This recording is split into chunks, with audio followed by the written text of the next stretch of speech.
Okay. Okay. We're going to begin today on Daf Hey. Okay. Just to quickly review, and I like these sheets that I'm getting online, which really summarize what we learned so far. The Gemara taught us that the Torah says that if you make a promise to bring a carbon to the Eibishter, if you make a promise, the Torah says don't delay it. You have to bring it right away. If you promise you're going to bring an oila or shlamim or whatever you promised, you have to bring it right away. So what is called not to delay? Don't delay. And if you do delay, you get this negative commandment, bal ta'acher. So Tanakama says after 3 Yom Tiv pass. Rab Shimon says it's true, it has to be 3 Yom Tivs, but it has to be in order, Pesach, Shavuos, and Sukkot. Rab Lazar, Rab Shimon said just Sukkot. You have to make sure that Sukkot does not pass. And Rab Meir says 1 Yom Tiv. And Rab Lazar, I think this is supposed to be Rab Lazar ben Yankov says 2 regalim, 2 Yom Tivs. So you have five opinions over here. You have 5 opinions over here. Now, the Gemara said before, and this is where we're up to. The Gemara said before that the opinion of the Tanakama is because it says in the pasuk, this pasuk, Shalish Palmim Basham Yerokos Chura Spnei Hashem Elkachosh Baruch Chag HaMatzos Chag HaShavuos V'Chag HaSukkos. We have this. This pasuk teaches you. We don't need it to repeat this. If the Torah is discussing the Mayadim, it doesn't have to say it's Matzah, Shavuos, and Sukkos. So, but because the Torah repeats it, it's teaching you another halacha that when the Isser of not to delay, Lois Acher, applies after 3 Yom Tivs pass, after 3 Yom Tiv, Matzah, Shavuos, and Sukkos pass. So that was the Tanakama's opinion. But then the Gemara says, but Rab Lazar, Rab Shimon says, and this is where we're up to, they learn Chag HaMatzos and Chag HaShavuos to teach you another idea. What's that other idea? That Shavuos has tashlumin for 7 days like Pesach. In other words, you know that you have to bring a carbon oila and a shlamim every Yom Tov. When you arrive there, you have to bring a oila tzriyah shal mechagiga. So on Chag HaMatzos, on Pesach time, you have 7 days to bring that carbon. If you didn't bring it the first day, you have a whole Yom Tov of 7 days. On Shavuos, since the day is Yom Tov, you might think that you only have 1 day to bring that carbon. Shavuos is only 1 day. So the Gemara teaches us that no, for the 7 days, even after Shavuos, so the 6 days after Shavuos, you could still bring that Yom Tov carbon that you were supposed to bring the first day of Yom Tov, because Torah compares Shavuos to Matzos. Just like Chag HaMatzos has 7 days to bring it, Shavuos has 7 days. So this was what Rab Lazar, Rab Meir, Rab Lazar ben Yankov learned from Chag HaMatzos, Chag HaShavuos. So now this is where we ought to. The question is, the Tanakama, Rab Shimon, Tashlumim Latzeres Minalahu. The Tanakama and Rab Shimon both learn that this pasuk Chag HaMatzos and Chag HaShavuos and Chag HaSukkos teach you the din of Bal Ta'acher. So where do they know the idea that Shavuos has a 7-day makeup day? You don't see this pasuk is used for something else to teach you the din of Bal Ta'acher.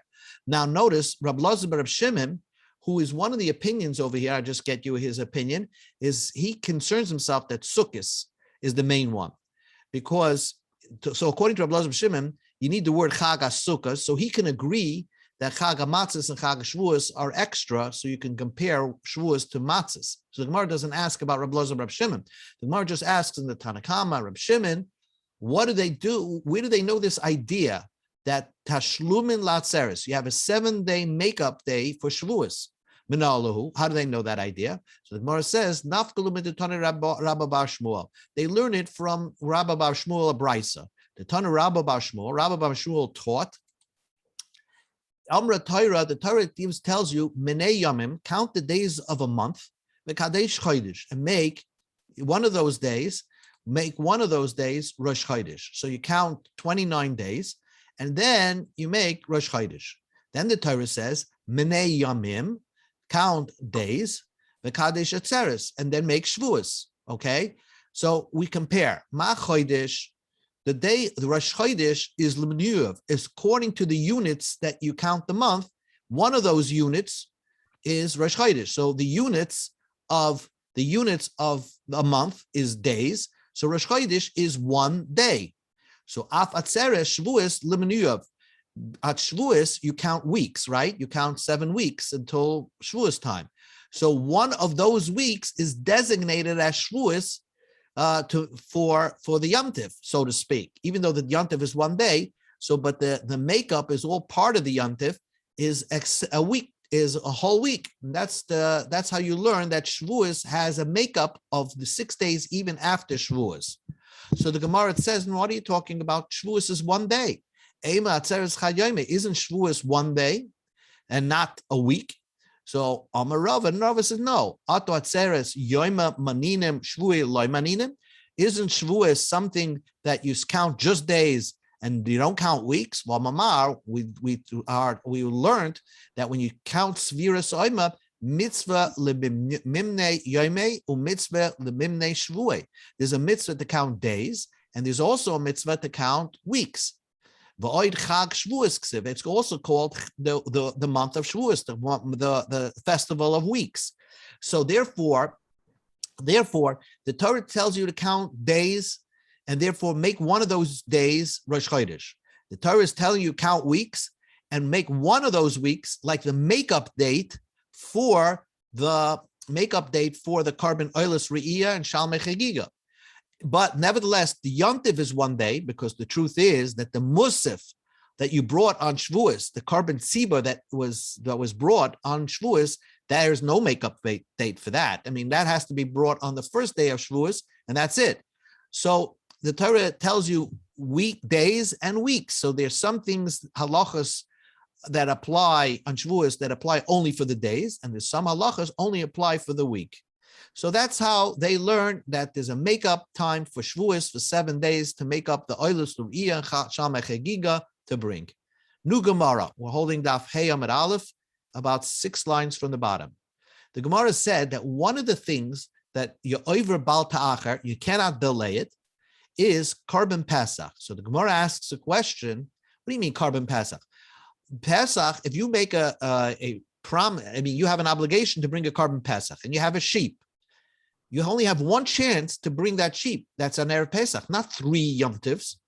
Pesach ba mikra baragalamu. Is the carbon Pesach something that are brought on any other Yom Tiv? It's only brought on Pesach. So what are you telling me that the Baal Ta'acher of 3 Yom Tovim apply to carbon Pesach? Pesach zimna kiviyale. Pesach has only one set time, which is Erev Pesach, to bring that carbon Pesach. Akrave, if you brought it, akrave, then you did it.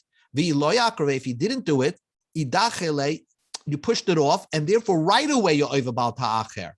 In other words, you're right away over Baal Ta'acher, not after 3 festivals, only right after 1 festival you're over Baal Ta'acher. So what does the Gemara say? Pesach. What did the Brisa say? Pesach. Omarav Chizda, Pesach di Nasva. Pesach is just along for the ride, but it's really, Pesach has 1 Yom Tiv, and you're over Baal Ta'acher. Most other obligations, you have actually 3 Yom Tiv till you're over the lav of Baal Ta'acher. Rav Sheshes says, no, my Pesach, what does it mean, Pesach? Shalmei Pesach. It means the carbon shlamim of a Pesach. What is the carbon shlamim of a Pesach? We learned many times in Masechta Psachim. If a person set aside an animal for a carbon Pesach, and then he lost it. So he brought a replacement for his carbon Pesach and then found the first one. The first one becomes a shlamim, and he has to bring, so that shlamim, you have to bring it up. And there, it's not a carbon Pesach anymore. It now reverts into a shlamim. There you have 3 Yom Tovim, where before that, if you delay it so much, then you're over Baal Ta'acher. So if it's a regular Shalmei Pesach, Yihachi Hainu Shlamim. Isn't that the same thing of a shlamim? One of the list is shlamim Yo'eva Baal Ta'acher. So what's this Pesach? A Shalmei Pesach. It's the same thing. So Tana, and for the Gemara, Tana Shlamim Haboy Machmas Pesach. We give one example of shlamim that comes because of a carbon Pesach. Utana Shlamim Haboy Machmas Atzmam.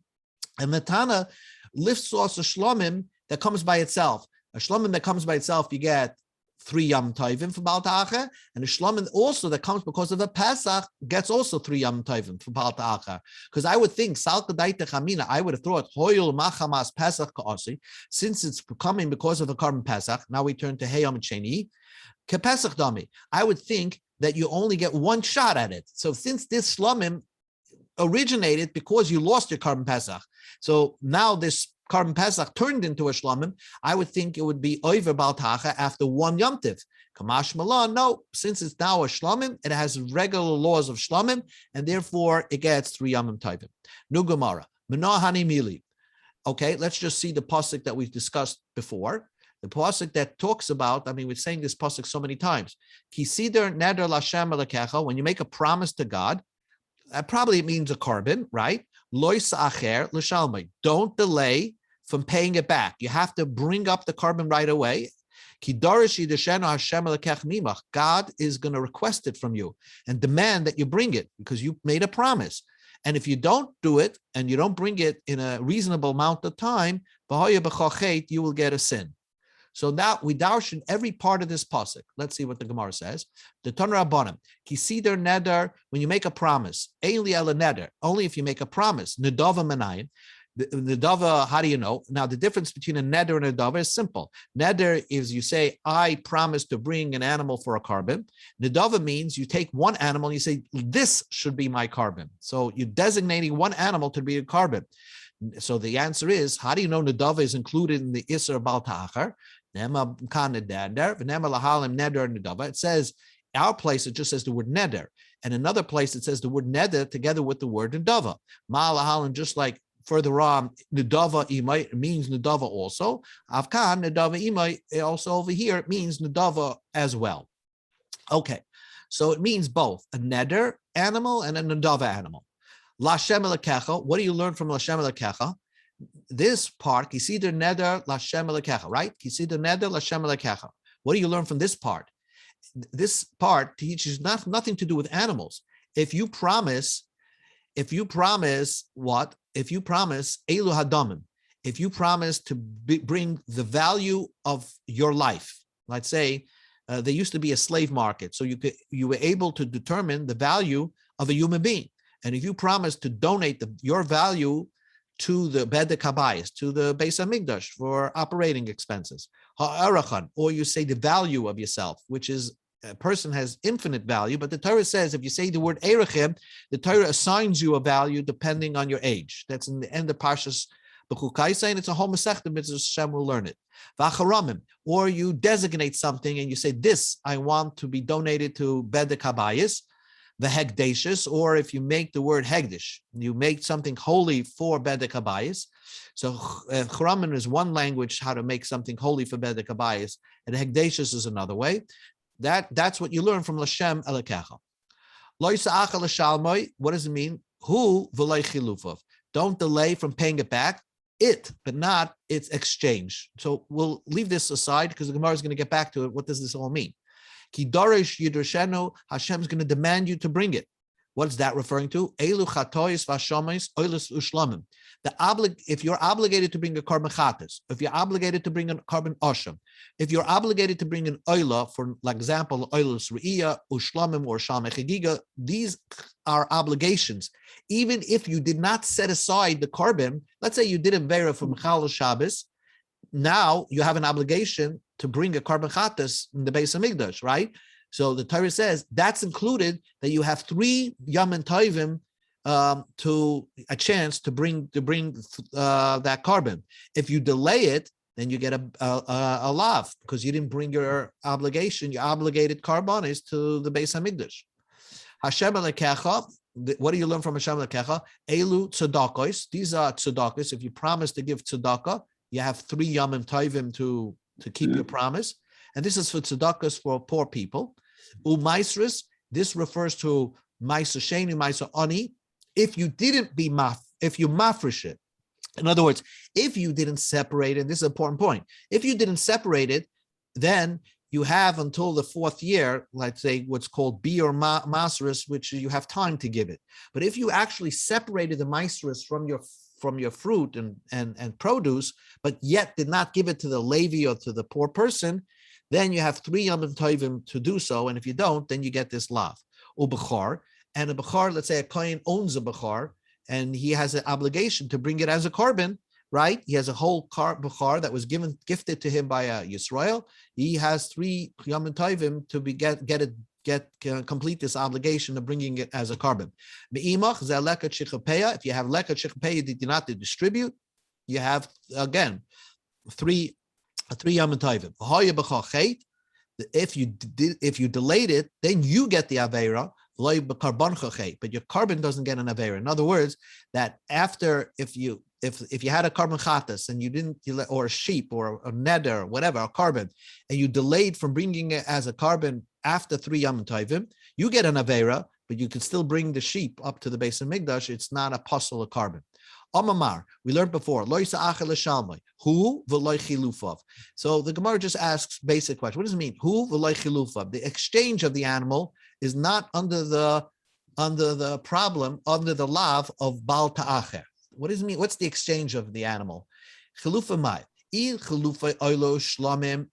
That means a guy had a carbon oila. Let's say he had an obligation to bring an oila or whatever. He made a promise he's bringing an oila, and it got lost. And he separated another carbon to take its place, and he brought the other carbon. And now you find the original one, right? So the original one you found. The original one you found, but now you're left over with something that was supposed to take the place of the first one. So the Gemara says, if it was a chilufay oiler shlomin, a substitute for a regular oiler shlomin, mikrav karva, you have to bring it as a carbon. So chilufay chatas, if it was a substitute for a chatas, again, you separated a carbon for a chatas, then it got lost. You separated, you got another substitute to take its place, but then you found the original one. So if you found the original one, you bring the original one as a carbon. What do you do with the substitute? For a chatas, the din is lemisa asla. You're supposed to kill it or let it starve to death. So there's no Baal Ta'acher. Of course, certainly it's no Baal Ta'acher because you're not supposed to bring it as a carbon. So what does it mean? Chilufav. Elamai chilufav. So the Gemara says chilufay toida. Maybe the substitute for a toida. What is the substitute for a toida? A guy got sick, let's say, right? And then he made it through and he got healed. So you have to bring a carbon toida. Along with the carbon toida, the Torah required you to bring a bunch of matzahs, different types of matzahs, right? And lechem and whatever. The idea was that when you're making this carbon toida, which is like a shlomim, you invite your friends and you make a sudais haida'ah, all right? You can't eat all that bread. You only have one day and one night to eat it. So the din is, you have to bring all this bread. Let's say a guy separated an animal for a carbon toida, then got lost. And then he separated a substitute. Then he found the original one.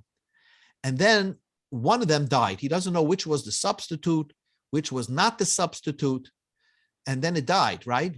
So the Brisa says, you have a big problem over here. The Tani Rab Chia taught, Toidish nisarva b'tmurasa, a carbon toida that got mixed up with its substitute. Again, why did you make a substitute? Because the original one got lost. And now you have the substitute and you found the original one. And then umeisa achasmen, but now they all mixed up. You don't know which is the original, which was the substitute, and one of them died. So then chaverta ein takana, then this whatever remains you can't do anything about it, because a substitute never brought the bread. The bread, had a din that you're supposed to take it along with the carbon. It was 40 breads, and from 4 different types of way to make the bread, of matzahs and bread, and you give one of them to the kohen, and the leftovers, the 36 breads, you kept. So you can't bring the breads. Hey chilavid, how do you do it? To bring it, this you don't know if it's the substitute or if it's the original. So bring it with its breads. Dilma tmurahi. Maybe it's a tmura. So therefore, you can't do it. Maybe because maybe it's the substitute, and the substitute is not supposed to have breads. So apparently, if you bring it with the breads, you're bringing chulin ba'azara. Likrave beloy lechem. If you bring it without breads, dilmataidi. Maybe it's the original. So therefore, this substitute, since you can't bring it up, it's not under the jurisdiction of Baal Ta'acher. So the Gemara just knocks that out of the park. What do you mean? If it's you can't bring it as a carbon, then the whole issue of Baal Ta'achar doesn't make sense. I mean, how would it ever apply? The Torah says, don't delay bringing it. But in this case, what you brought me, this convoluted case of the Torah, you can't even bring this animal because you have a suffix about what to do with the breads. So that cannot be what the Torah is telling you, that you don't have Baal Ta'achar. You certainly don't have Baal Ta'achar because you can't bring it. So this is the final teretz. And listen to this. We're talking about the substitute of an oiler and shlamim. Here we're talking about, let's say you had an animal, a regular sheep, you said you're going to bring it as a carbon oiler. And then overall of Shnei Regalim, 2 Yom Tivs pass, and then it got a mum. And you exchange the shlamim, the oiler, onto another animal. Okay, so because you can't bring it, it got a blemish, and therefore the original animal cannot be brought. So now you got it onto another animal, va'ava olive regel elkat, and then one yontif passed. But for the new carbon, only 1 yontif passed, but it comes from an old animal that had already 2 yontifs that passed. Salka daitechamina, I would have thought, since it's coming from the original carbon, command the over olive gimel regalim dummy. I would have thought that if you combine where it comes from with this new substitute, you got 3 yomtivs. Kamash Milan, not so. So again, what does it mean? Hu is means like this: a regular animal, you get 3 yomtivs to bring it. And then you're over Baal Ta'achar. But what happens? You have a regular animal. You're supposed to bring it as a carbon. 2 yomtivs pass. And then the animal gets this blemish that cannot be healed, right? It's not going to heal. So you exchange the Kedusha onto another animal. That animal restarts the count clock again. That animal re-gets 3 yomtivs, because I would have thought that since it's coming from an original animal that already had 2 yomtivs pass, I might have thought that this animal would only get 1 yomtiv for Baal Ta'achar. Kamash Milan, it gets 3 yomtivs. Now, the Gemara says, how's that? How does Rab Meir learn the pasuk? Because Rab Meir says any animal only gets 1 yomtiv. How are you going to say that? Rab Meir, Baal Ta'achar, any animal has only 1 yomtiv, and then you get the sin of Baal Ta'achar.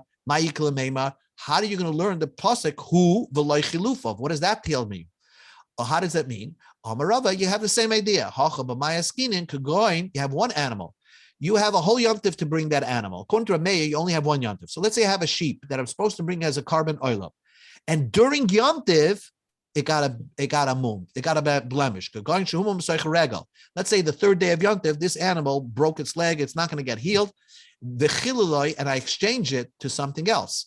And then the rest of the yontif passed it, and I did not bring the substitute. I would have thought, since it's coming from the original one, since it's coming from the original one, if you combine the original one, which had 3 days of the yontif pass, and this one, which had the rest of the yontif pass, I would have thought if you combine them, you're over Baal Ta'achar, because you have 1 yontif. Kamash Milan, no, the clock restarts, and therefore, for this new exchange, you have to wait till the next yontif that passed. Only then you're over Baal Ta'achar. Okay, one more piece of Gemara, and that will take us to Amid Vav Amid Aleph, and that will be the end. The Torah says that if you do not bring this carbon, again, you had a neder, and you said this animal should bring my carbon, and then you let 3 yomtivs, you were tardy, and you didn't bring it as a carbon. The Torah says you get an avera called Baal Ta'achar. Do not delay. You delayed, you get this lav. But what about the carbon itself? So the Torah, we darshan before, the carbon doesn't get any avera to it.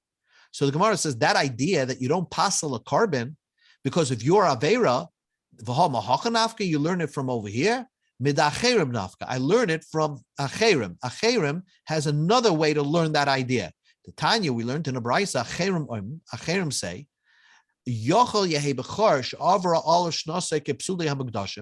a kohen that has a bechar, he waited a whole year and did not bring it as a carbon. Remember, if I gift to a kohen a bechar, let's say a shar, right? You have to get, let's say a kosher animal that was born, and I gift it as a to a kohen, he has to bring it up as a carbon.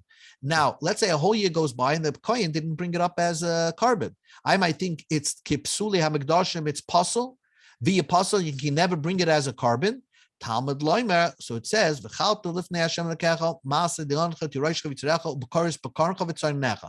a pasuk that juxtaposes the bechor to regular ma'aser sheni. Makish bechor lemaser.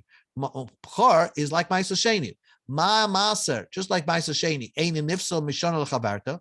It's not possible. Just because, let's say, a whole year passed and you didn't take off ma'aser sheni, you can still take off ma'aser sheni. It's fine. A bechor ein nifsal mishana lechavarta. A bechor that had 3 yom tivs passed and a whole year passed, and you didn't bring it as a carbon, you still have time to bring it as a carbon. It doesn't become possible. So we see that even though you're over bal ta'acher, it doesn't pass the carbon. So therefore, why do I need B'hoy B'char B'keit to teach you this idea? I see that same idea by B'char, from a pasuk of B'char. So the Gemara says, no, Itzrach. I need the pasuk of B'hoy B'char Chet. Salkadai Techamina, I would have thought, Hani Mili, when did we say that the carbon does not become possible? I would have thought Bechar, only by Bechar, the La Bar Hatso'ohi. It's not coming to forgive the kohen for anything. It's just a gift to the kohen. Basically, the kohen would bring it as a carbon and he would eat some meat, and that was his gift. So therefore, certainly, even if the kohen delayed, it doesn't invalidate the animal. Aval B'kochim, let's say I had a carbon chatas, and I had to bring it, and I didn't bring it, and I went 3 yom tivs past, I would think the b'nei hatzorni, that carbon is supposed to bring me out an atonement, a forgiveness. I might think that I should not, it should not give me a atonement, because already with this carbon, I got an avera. Well, I got an avera. What was the avera? Bal ta'acher. So I might think, once you're over bal ta'acher, you can't bring it as a carbon chatas. And Rashi says, because it's an avera. It's like similar to a mitzvah above avera. Kamash malam, no. You get the avera, but the carbon still remains kosher. So one more thing, va'akati. So the Gemara says, I have another way to learn that idea that the carbon doesn't become possible. I learn it from Ben Azai. Ben Azai has another source. Ben Azai nafka. We have Vav Amar Aleph. We learned it from Ben Azai. The Tanya we learned in the Brisa, Ben Azai Oimer. Ben Azai said, Oisoi. The Torah says by pigul, okay? The pigul means that if when you're shechting a carbon and you think that you're going to eat it in not in the right time, let's say the carbon is supposed to be eaten a day and a night, and you think that I want to eat this carbon 3 days from now. The Torah says if you have that thought while you're shechting, doing any of the avodas of the carbon becomes pigul. Lo yeratzeh, Rashi, I'm pointing to Rashi. Hamakar of oisay lo yechashev. Whoever thinks of that, it's not counted as a carbon. Oisay my tamalayim. What does it say, the oisay in that pasuk? Lefishanama, because it says lo yisa'achel shalmoy. The Torah says don't delay. If you delay your animal from bringing it up, let's say you made a neder, I might think that invalidates the animal. Talmud loimer, there's an extra word oisay by pigul. Oisay below yeratza. Pigul is not wanted by Hashem. The ein ma'achan nidroi below yeratza. But whoever delays his carbon neder is not something that's not wanted by Hashem. It is wanted by Hashem. You just get an aveira, but the carbon is still kosher. So basically, according to Ben Azai, I have this other pasuk of Oisei to teach you that idea that the carbon itself doesn't puzzle. So what does Ben Azai do with B'chochet? So Ben Azai is going to need the B'chochet to teach you something very, very fascinating. If you delay bringing the carbon, you get punished, but your wife doesn't get punished. When does your wife get punished? I would have thought, Rabbi Yochanan made a comment. Some say to Rabbi Loza, a man's wife never dies young, right? Only for one avera. If you made a loan, and at one time you had money to pay back the loan, and you made like you don't have money, and now when you really want to give back the money, you have no money to pay, right? So then God, so to speak, punishes you by making your wife die. Shnema, where do I know that idea? There's a pasuk in Mishlei. if you don't have what to pay back, lama yikach, why should God take away from you mishkav mitachtecha, basically your mattress from underneath you, which refers to your wife. So if you don't have what to pay, so then God takes away from your wife, takes your wife away. So we see that a person's wife gets punished having to do with obligations. So I might think that if you delay your obligation and didn't pay what you're supposed to pay as soon as you could, right, by delaying the carbon, I would have thought that your wife would also get punished the same way. I would have thought with the Avera Baal Ta'acher, your wife would also die. Kamash Malan, no, your wife will not die for that Avera. You get an Avera Baal Ta'acher, but it's not as severe as an Avera of someone pushing off or not paying back a loan when he could. That ends the sugya of Hey to Daf Vav. Just a second. She doesn't get punished the same way if he delays. If he had money and he didn't pay, she gets punished. If he had money to pay back a loan, Then yes, it means if he had money, somebody borrowed money and he had money to pay back a loan, right? So then they take away his wife. Right. And what's the other way that they take away his wife? If he delays paying, you said? Then they don't take away his wife. Then if he delays from paying, but didn't yet pay, but paid in the end, he was just delayed it. In other words, he was supposed to give it before 3 Yom Tovs passed, and he gave it after the 3 Yom Tovs passed. Right. So then he got an Avera, but his wife will be okay. Okay. So there's only one way that he loses his wife is if he could pay and he didn't pay. Right. Ellen came, money. They're looking for him for money. The Ain he has not what to pay. Rashi says in the Tosfos brings around that he stole money. It means that he stole money, and now they're coming to collect the money that he stole, and he doesn't have it. Right. That's what Tosfos says. That's what his wife like that on this. Right. Okay. Not just borrowing money, but Tosfos says it's talking about you promised money. Understood. But avoiding the dorim, making promises and not keeping your promises, your wife dies. Right? Yeah. Here we're talking about, like I want to point it out to you, Myri. Here we're talking about you're eventually paying. You just delayed it. That's what Tosfos says. You're paying b'mishalem achakach ela she'ova b'bal ta'acher. You're over bal ta'acher. So there it's a little different. Our Gemara. That's why your wife hangs around. Anyway, interesting. Very interesting. Very interesting. Okay. A good Shabbos, everybody. A good Shabbos, Baruch. Thank you, Alan. Okay. All the best. Hey, good. Okay. Shabbos. I guess. Bye-bye. Bye.